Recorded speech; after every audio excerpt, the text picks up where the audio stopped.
G'day everyone, welcome back to another episode of Shane Shed. Today, bit of a wrap up of 2025 and a little bit of a look forward to 2026. I think I will be reasonably successful in what I do this year on this channel. This is a small YouTube channel. There's not a it's very well. A lot of what I do is sort of, because it's sort of how-to guides, a lot of the content is very, I guess, search specific for people looking how to do things, and not necessarily more of an entertainment channel. I'd love to become sort of that end of the YouTube spectrum, become a bit more entertaining. But to be honest, I'll probably need to brush up a bit on storytelling and whatnot to get there.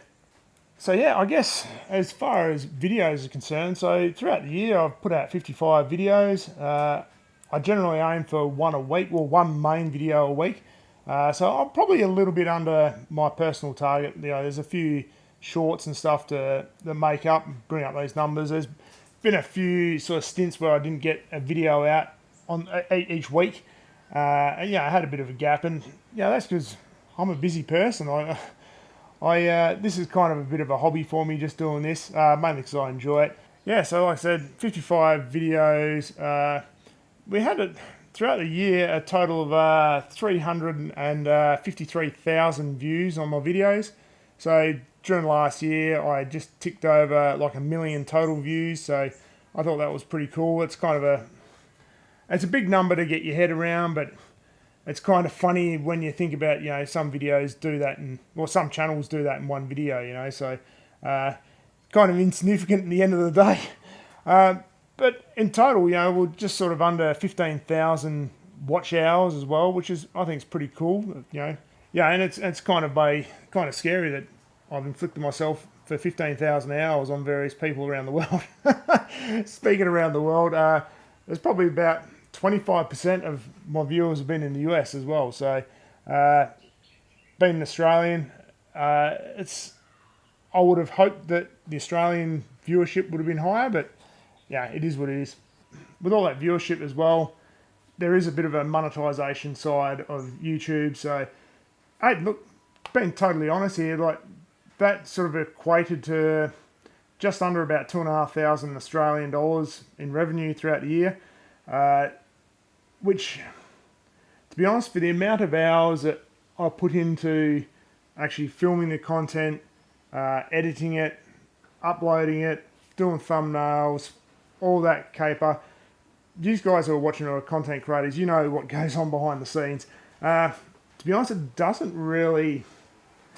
It's pretty low paying for the amount of hours you put in, to be honest. And it's a good thing I'm not here for the money, to be honest. If we look back on when I started YouTube, I had no real intentions of doing this, but then after I got a few views and whatnot on that first lot, I thought, this may be a good way to kind of, have a bit of a side hustle in a way and pay for a few things I want to do for my car. So, in that regards, we're not quite there yet, but, it's nothing to sneeze at. And I guess as well, that's kind of where I've done a few, I guess, the sponsorship sort of segments, because companies do reach out every now and then and offer to send you products to review, do some videos. There's been a few I've turned down, mainly because it's just got nothing to do with what we do here. So I try and keep my my products relevant to what I do in the shed, and kind of what's relevant to you as a viewer. I guess, anything I'm saying here, feel free to throw a comment and let me know your thoughts. But I guess as a viewer, how do you feel about content creators having sort of sponsored segments, and does it come across as a paid thing just for the sake of getting a product, or I just want to gauge how you feel, because I know I can see both sides of the coin. I guess when I watch as a viewer, I tend to skip over a lot of that stuff, and but on the other side, as a content creator, it's kind of nice to be able to do those things and and get products to test and use and keep, or give away as I've done in the past. To be honest, the giveaway thing didn't really work the way I would have liked it to work. So yeah, that's probably a thing that I'll probably won't do going ahead. And I guess speaking of other things I won't do going ahead as well, if you're a regular viewer, you may or may not be aware that I have had some merch stuff available. To be honest, I've had absolutely zero success with that. And to be honest, I haven't really pushed it. So it's probably something I'll just keep in the background there. That's going to be available if people want it. And but I'm not going to push it. And if people want it, they want it. If not, it doesn't cost me anything to have it sort of there. So it's neither here nor there. But it's not something I'm going to waste any particular time on. Hey, maybe if I get a sudden uptick of subscribers and people watching and whatnot, then yeah, I'll probably push that again. But for now, nah. Yeah, and I guess throughout the year as well, I gained an extra 1.1 thousand subscribers. So if you've been one of those who subbed to this channel in 2025, thanks very much. Really appreciate it. And I hope you stick with us through 2026. We'll see what that's got in store for us, I guess, as we go into the year. But yeah, no, thanks very much. Like I say, I really appreciate it. And it's kind of cool. 2025 also ticked over 4,000 subscribers number, so that was a bit of a milestone. I mean, subscribers don't really mean much at the end of the day, apart from a bit of an ego trip for the content creator. Good thing I don't have too much of an ego, so otherwise I'd be pretty disappointed. So what's coming for 2026? Well, this is probably going to be a video that's should be the next video out, to be honest. I've got the Young Fellas BMW here. I've got to change all the shocks in it. I've got them sitting in the box over there. So yeah, I'm going to get into that this weekend. The factory stereo on this as well it's basically got an LCD panel in there, and it seems pretty common that they just stop working. So got the stereo works, but there's no display on it whatsoever. So hopefully if he gets his ass into gear and buys all the replacement stereo and stuff, we're going to do a fit up on this. So pull all that out, throw a new one in, and it should be pretty sweet. Probably a few things coming up that I think of off the top of my head. So April, April's going to be a busy month. What we've got on is Max Pinjara. So there's a bunch of us local YouTubers. We all sort of get together on Max Pinjara, hang out for the day. Byron and DJ, they pretty much hang out with all the fans all day, so you don't really get much of a chance to chat to them until for most of the day. But we've also got the 18th of April is the Mount Barker Demo Derby. Now, I've got the old Mazda still, that's ready to go. Probably going to do a new paint job for that, I think. And we've got to pull out a few dents and sort out a couple of things. Turbo doesn't work, but to be honest, I'm not fussed on that. It is what it is. Because we're going to smash it up, I really can't be bothered spending a huge amount of time on it. So, we'll just run it as it is and deal with it. Should be a fun day anyway.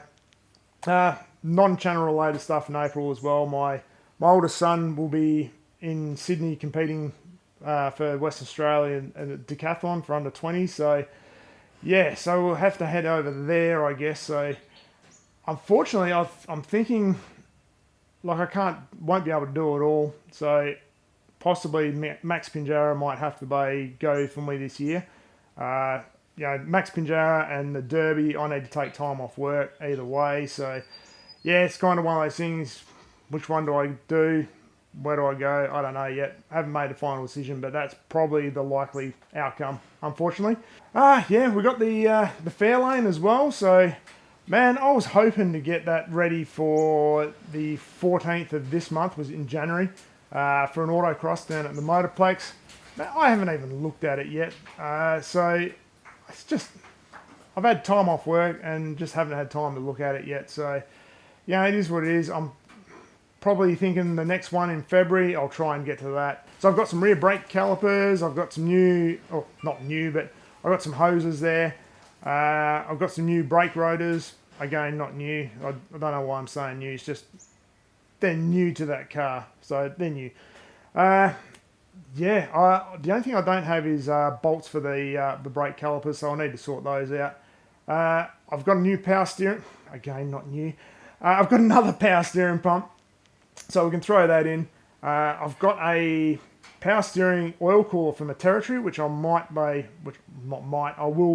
and rejig and use as a trans oil cooler. And yeah, that should be mostly ready to go. Like for autocross, I need to also put in a fire extinguisher, which I've got one sitting over there, which has been sitting in the corner of the shed for friggin' years. So that'll be handy. And there's probably a few other things I need to dive into the Motorsports Australia manual and see what needs to be done. I think I need some tow points and